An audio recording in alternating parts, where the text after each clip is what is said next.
안녕하십니까. 부처님의 제자들 중에서 가장 뛰어난 상수 제자는 이미 몇 번 말씀드렸습니다마는 사리불과 목련존자입니다. 그러나 이 두 분은 부처님 계실 때 부처님께서 완전한 열반에 들어가시기 3개월 전에 이미 열반에 먼저 드셨기 때문에 사실 부처님께서 완전한 열반에 드신 이후 교단을 끌고 나가는 제자는 그 두 분이 될 수는 없었습니다. 그래서 부처님께서는 열반에 드시기 전에 교단을 이끌어 나갈 수 있는 제자들을 염두에 두시고 말씀을 하셨는데 바로 그분이 마하가섭존자입니다. 이 마하가섭존자는 너무나 잘 알려져 있고 또 많은 분들이 여러 가지 책들을 썼기 때문에 새삼 이야기하지 않아도 아주 유명하게 알려져 있는 분입니다. 그럼에도 불구하고 마하가섭존자 얘기를 다시 한번 하려고 하는 것은 그분이 남긴 발자취와 또 그분이 수행 과정에 대해서 보다 좀 면밀하게 살펴보는 것이 불교를 공부하는 데 도움이 된다 싶어서 다시금 말씀을 드립니다. 이 마하가섭존자는 사실 부처님의 제자 중에서 두 타행을 수행하는 제자들, 그러니까 선정을 닦고 수행하는데 가장 으뜸이었습니다. 이 마하가섭존자도 존자는 출가할 때 부처님보다 사실 연상이었거든요. 인도에서 많은 제자들이 출가를 합니다만은 그 출가할 때 그 나라가 상당수가 초기에는 초기 불교에는 마가다국에서 많이 출가를 하고요. 그리고 좀 넘어가면 이제 후기에 기원정사가 만들어지고 나서는 꼬살라국에서 많이 출가를 합니다. 부처님께서 어디에 계시느냐에 따라서 좀 달라지는데 이 마가다국에는 뭐 아시다시피 중림정사라는 절이 있고 꼬살라국에는 기원정사라는 절이 있습니다. 그래서 초기에 부처님께서 교단을 이루시고 5년 정도를 이 마가다국의 중림정사에 집중적으로 계셨고요. 그 다음에 이 꼬살라국의 기원정사가 생기면서 이쪽에 가셔서 16안거를 하셨기 때문에 사실은 이제 경전에서는 이분들 이야기가 많이 등장을 하게 됩니다. 그런데 이 마가다국 중림정사에서 출가하신 분들이 여러 분 계신데 그 중에서도 초기에는 그 마하가섭존자를 생각하지 않을 수 없죠. 이 마하가섭존자는 사실 매우 부유한 브라만 계층의 집안에서 태어났고요. 그 다음에 아버지가 이제 카필라, 뭐 부처님께서 태어나셨던 성 이름이 어려서 룸비니 동산에서 태어나셔가지고 어려서 사셨던 그 성 이름이 카필라 성 아닙니까? 근데 그 마하가섭존자의 부친의 이름이 카필라였어요. 그리고 어머니 이름은 이제 수마나 대비, 수마나 대비였는데 이 브라만 계층이 아주 부유한 집안이었는데 어느 정도 부유한 집안이었느냐 하면 가지고 있는 땅의 호수가 약 50개가 넘었다고 그래요. 아주 60여 개 이상의 큰 호수가 60여 개 이상 있었기 때문에 아주 대단한 부를 향유하고 있는 집안이었다라는 것을 알 수가 있습니다. 이 마하가섭존자가 이제 그 성장을 해가니까 부모는 빨리 결혼을 해서 집안을 이을 자손을 보기를 원했습니다만은 마하가섭존자는 점차 커가면서 결혼하는 데는 관심이 없었어요. 그래서 이 마하가섭존자에게 이 부모들이 자꾸 재촉을 합니다. 그런데 마하가섭존자는 결혼할 생각이 없는데 부모님이 자꾸 재촉을 하니까 조건을 까다롭게 내세웠어요. 그래서 자기가 생각하는 가장 이상적인 그 여성의 얼굴을 조각으로 이렇게 만들었습니다. 나무로 파가지고. 그리고 그걸 보여드리면서 저는 이런 여성이 아니면 절대로 결혼하지 않겠습니다. 이렇게 이제 선언을 했죠. 그랬더니 부모님이 조각의 얼굴을 그림에다 그려가지고요. 인도 전역으로 방을 붙였어요. 그래서 이런 얼굴이 있으면 찾아달라. 그런데 그 싸갈라라고 하는 지역의 어느 부잣집 외동딸이 바로 이 마하가섭존자가 생각했던 그런 이상적인 얼굴의 모습을 한 여인이 있었습니다. 그래서 이 부모는 그 사갈라 지역의 부잣집 외동딸하고 결혼을 시키기 위해서 이제 혼사를 주고받았죠. 그런데 이 마가섭 존자가 그랬던 것처럼 사갈라 지역에 있었던 이 여인도 결혼할 생각이 없었습니다. 그래서 이 여인, 그 여인의 이름이 까빌란이었어요. 까빌란이. 그 마가섭 존자의 어렸을 때 이름은 삐빨리라고 부르고, 예. 그리고 그 여인의 이름은 까빌란이었습니다. 근데 이 삐빨리와 까빌라니는 사실 서로 결혼하고 싶은 생각이 없었거든요. 그래서 이제 마가섭 존자의 속명이었던 이제 이 삐빨리가 비밀리에 편지를 까빌라니에게 씁니다. 나는 당신과 결혼할 생각이 없는데 부모님의 간청과 권유에 못 이겨서 결혼을 해야 된다. 그런데 시집을 오지 않았으면 좋겠다. 이렇게 편지를 씁니다. 근데 또 공교롭게 저 까빌라니도 이 삐빌라에게 편지를 써요. 똑같이 비슷한 내용의 편지를 쓰게 되는데 그 편지를 양쪽에서 이제 부모님들이 알게 되고 그것을 이제 서로 전하지 못하게 하죠. 그래서 어쩔 수 없이 결혼식을 하게 됩니다. 그래서 이 두 사람은 결혼을 하지만 결혼식 첫날 밤에 서로 그렇게 약속을 하죠. 우리가 부부 생활을 해도 청정한 몸을 가지고 있으면서 부모님이 계시는 동안만 부부관계를 유지하고 그 부모님께서 돌아가시면은 바로 출가하기로 그렇게 이제 다짐을 합니다. 그래서 이 마가섭 존자는 10여 년 동안 부모님하고 함께 삽니다마는 10여 년 후에 부모님이 돌아가셨을 때 이 까빌라니하고 둘이 상의를 해가지고 서로 삭발을 시켜줍니다. 그래서 아내가 남편의 머리를 깎아주고 남편이 아내의 머리를 깎아주고 이래서 두 사람이 손을 잡고 갈림길까지 와서 이 마가섭 존자는 중림정사로 들어가고 까빌라니는 중림정사 옆에 있는 다른 곳으로 가게 됩니다. 그런데 이제 그 당시에 이 까빌라니가 갔던 곳은 다른 종교였어요. 근데 까빌라니는 제대로 부처님을 찾지 못하고 다른 종교에 들어가는 바람에 수행도 안 되고 고생만 하고 아주 제대로 공부를 못하는 그런 상황이 되었죠. 나중에 마가섭 존자가 부처님의 제자가 돼서 자기 전생의 아내였던 까빌라니가 어려움에 곤경에 처해 있으면서 수행도 제대로 못한다는 사실을 알게 됩니다. 그때는 이제 부처님께서 비구니 교단이 만들어지는 것을 허락을 하셨기 때문에 이 마가섭 존자가 까빌라니를 찾아가서 데리고 나와서 비구니 승단에 에서 수행하도록 이렇게 알선을 해주죠. 그래서 이 까빌라니는 부처님 제자가 되어서 그때 받은 법명이 바타 까빌라니였어요. 그래서 바타 까빌라니 비구니 스님이 되어서 열심히 수행을 해서 부처님의 비구니 10대 제자 중에 한 분이 됩니다. 이 바타 까빌라니도. 그래서 이미 이 두 분은 굉장히 이제 선근을 갖추고 있었던 분이었다는 것을 알 수가 있습니다. 이 마가섭 존자는 사실 부처님보다 20년 연상으로 알려져 있어요. 그러니까 부처님께서 35세 성도를 이루실 때 이미 55세 정도가 되었고요.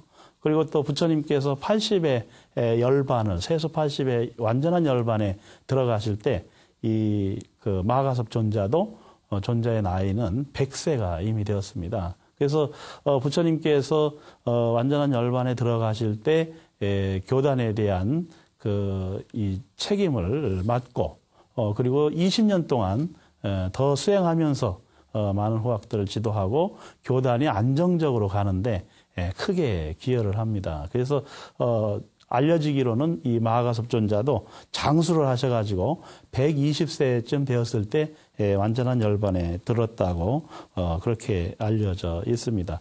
이 마가섭 존자가 출가하게 된 동기도 사실은 부처님께서 출가하시게 된 동기하고 좀 비슷합니다. 마가섭 존자가 어느 날 자기 집안에서 관리하는 농장을 돌아보다가 쟁기질하는 논에서 새가 벌레를 이렇게 낚아채서 먹는 것을 보면서 인생의 무상함을 느꼈고요.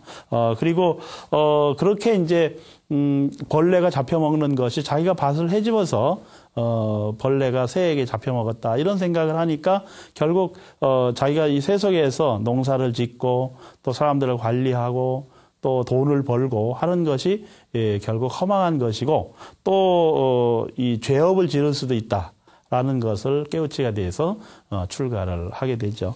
아내 까필라니도 역시 이 까마귀가 곤충을 잡아먹는 것을 보고 무상함을 이미 느꼈고요. 그래서 삶의 회의를 느껴서 출가를 하게 되는데 이 두 부부가 또 비슷하게 출가 동기를 가졌다라는 것도 경전에 나와 있는 얘기입니다. 이 마가섭 전자는 열심히 수행을 하셔가지고 사실 아라한이 돼서 이제 부처님 제자로 활동을 합니다만은 이 마가섭 전자는 탁발을 나가도 굉장히 어려운 사람들의 집에만 방문을 해서 탁발을 했습니다. 왜 그랬을까요? 이 마가섭 전자는 다른 분들이 이제 왜 어려운 집에만 가서 탁발을 하는가 이렇게 물었더니 지금 어렵게 사는 것은 전생에 공덕을 짓지 못한 것도 한 원인이다. 그래서 지금 어렵게 사는 사람이 이 어려움에서 벗어나려면 자기가 조금이라도 정성을 들여서 누군가에게 공양을 올리고 그 공양을 올린 공덕이 지어져야만, 축적이 돼야만 그런 어려움에서 벗어날 수 있기 때문에 많은 어려움에 직면한 사람들이 그런 어려움에서 벗어나려면 결국 공덕을 짓도록 해야 되고 내가 가난하고 어려운 사람에게 공양을 받는 것은 그런 이유가 있습니다라고 설명을 하시게 됩니다. 이 마가섭 전자가 이제 출가를 할 때 그 가족들, 친인척들이 모두 모여가지고 무엇을 가섭전자에게 선물하면 좋을까? 출가의 길을 떠나서 수행의 길을 가는 그 마가섭전자에게 무엇을 선물하는 게 좋을까 고민을 하게 됩니다. 엄청난 부와 세속의 부와 재산을 모두 버리고 떠나는 가섭전자에게 무엇을 선물하면 좋겠습니까? 그 친인척들이 모여서 열심히 고민하다가 한 가지 결론에 도달합니다. 수행을 하면서 수할 수 있는 가사를 좀 좋은 것으로 지어드려야 되겠다. 이렇게 생각을 해서요. 친인척들이 정성을 모아가지고 금실로 짠 가사를 마가섭 전자에게 선물로 드립니다. 그래서 마가섭 전자는 자기의 친인척들이 권속들이 선물한 그 금난가사죠. 금실로 짰으니까 그 금난가사를 입고 그리고 이제 중림정사에 와서 수행을 시작하는데 부처님께서 어느 날 그 금난가사를 입은 마가섭 전자를 보시고 옆에 오셔서 딱 한마디 하셨습니다. 가사가 참 좋구나 이 말을 하셨거든요. 근데 마가섭 전자는 그 얘기를 듣는 순간 이게 내가 지금 이렇게 금실로 짠 가사를 입고 수행하는 것이 수행자의 본분에 맞는 것인가 이것을 생각을 하게 됩니다. 그래서 마가섭 전자는 그때 그 금난 가사를 벗어서 부처님께 선물로 올립니다. 그리고 마가섭 전자는 대신 부처님께서 수하고 계셨던 많이 해진 그런 가사를 입게 되죠. 그때 초기 불교 당시에 부처님께서는 수행자들에게 옷을 입을 때는 분소이만 입으라고 하셨습니다. 이 분소이라는 것은 화장을 할 때 시신을 덮었던 천입니다. 그 화장을 할 때 시신을 덮었던 천이 타고 나오면 조각이 남는데 그 조각난 천들을 모아서 꿰매서 만든 옷이 바로 분소이라고 하는 것이고요. 그런 분소이를 입게 하셨는데 마가섭 전자는 그것을 몰랐던 거죠. 그래서 이 마가섭 전자는 부처님께서 수하셨던 분소이를 걸치시고 그리고 한 번도 그 옷을 벗지 않고 수행을 하셨습니다. 그러니까 부처님께서 내리신 그 분소이 아주 낡고 해지고 그리고 실신을 덮었던 천을 세탁해서 조각조각 기워서 만든 그 가사를 인욕의 상징으로 입고 열심히 수행을 하였습니다. 부처님의 회상에서 수행을 할 때 이제 그 마가섭 전자가 부처님의 법을 이었다라는 세 가지 징표가 있다고 대승불교에서는 이야기를 합니다. 물론 이런 내용들은 사실 암경에도 나와 있는 내용이지만요. 부처님의 법을 이었다라는 마가섭존자의 징표가 무엇일까? 그것은 이제 세 가지인데, 첫째가 뭐냐면 염화미소입니다. 염화미소. 많은 분들이 염화시중의 미소라고 아시고 있는 바로 그 염화미소인데, 그것은 뭐냐면 부처님께서 그 왕사성의 영축산입니다. 지금 이제 영축산이라고도 하고, 영취산이라고도 하죠. 그 영축산은 제가 인도에 가보니까요. 그 마가다국의 이제 왕사성인 가운데 있는 아주 높은 산입니다. 그 산 위에 마치 매가 이렇게 하늘로 비상하는 듯한 그런 바위가 있어요. 일종의 매바위죠. 그 매바위를 보고 만든 이름이 바로 영축산 또는 영취산이라고 하는데요. 지금 인도에 가도 그 산이 있고 거기에 매바위도 아직도 있습니다. 그 위에는 법화경을 설했다고 알려져 있는 법화경 성지가 거기에 있습니다. 저도 최근에 인도를 가보니까 전 세계의 많은 수행자들이 와서 거기에 와가지고 법화경을 독송하는 것을 봤습니다. 영문으로, 어떤 사람들은 영문으로 된 법화경을 독송하고, 또 우리나라 사람들은 한글로 된 걸 독송하고, 또 중국 사람들은 한문으로, 또 일본 사람들은 일어로 된, 전 세계에 많은 사람들이 와가지고 각자의 언어로 된 법화경을 독송하는 것을 보고 크게 감명을 받았습니다. 이 법화경의 성지인 영축산 안에서 법화경을 설하시기 전에 부처님께서 앞에 놓였던 연꽃을 이렇게 들어 보이셨는데, 그 연꽃을 들어 보이시는 걸 보고 이 마가섭존자가 그 의미를 아시고 미소를 지었다. 이게 이제 염화 시중의 미소 또는 염화미소 이렇게 이야기하는 거죠. 그러니까 그 회중에서 마가섭존자가 부처님의 가르침을 가장 잘 이해한 분이다. 이런 의미로 염화미소 이야기가 전해지고 있습니다. 그렇듯 부처님께서 그 연꽃을 들어보이신 이유가 있죠. 부처님께서 연꽃을 들어보이신 것은 사바세계에 사는 많은 중생들이 비록 이 진흙 속에서 예토에서 살지만, 예토라는 것은 사실 진흙 땅이라는 뜻입니다. 예토, 진흙 속에서 살지만 청정한 마음으로 수행을 하면 극락 정토를 만들어 갈 수 있다. 이런 가르침의 의미고, 그 예토에 살지만 예토에 물들지 않는 연꽃처럼 되어라라는 의미가 바로 연꽃을 보이신 의미라고 저는 생각을 합니다. 바로 그런 의미를 가장 잘 깨우친 분이 그 마가섭존자였고요. 두 번째 마가섭존자가 부처님의 그 대를 이었다, 이렇게 이제 주장하는 근거가 되는 것이 뭐냐면 반분자입니다. 반분자. 이 반분자는 왜 일어난 예화냐 하면은 부처님께서 기원정사에서 법을 설하고 계셨습니다. 근데 그 마가섭존자는 이미 나이가 많이 들었어요. 그러니까 부처님께서 연세가 높아지시면 지실수록 마가섭존자는 20년이나 연상이니까 더 이제 늙고 또 힘이 없어지죠.